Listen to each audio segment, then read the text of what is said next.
Weighed in human costs, it is the Chinese who have paid the highest price for their rocket failures.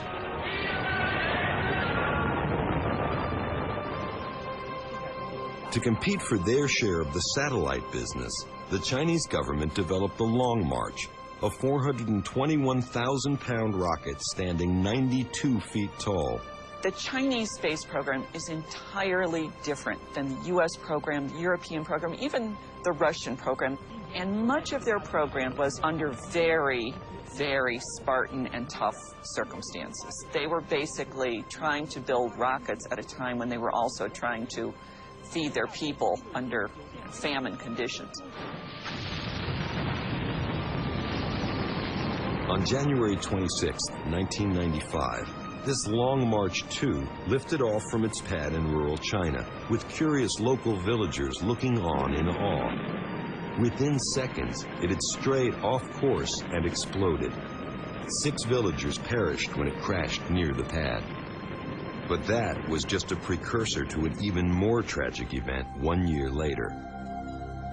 On February 14, 1996, the Long March 3 rocket sat on the very same pad as its ill-fated predecessor. Immediately after liftoff, it was clear the rocket was not going to go where its makers wanted it to go.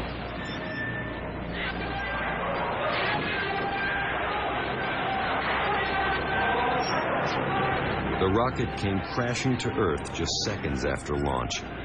Initial reports of the failure's impact were murky, as foreign observers were kept sequestered in a bunkhouse for 5 hours before being released. This footage was taken secretly from a bus as visitors were whisked away from the disaster site. You see the soldiers standing there, but they had to then go out and do cleanup in a massive rural area. I think that explains why they needed this 5-hour time period to get it looking as good as it did, to then shuffle the foreign visitors through and get them out.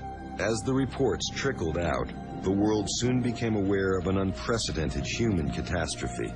Observers estimate as many as 500 innocent people were killed in the accident. That certainly makes it the worst space launch accident in terms of loss of life.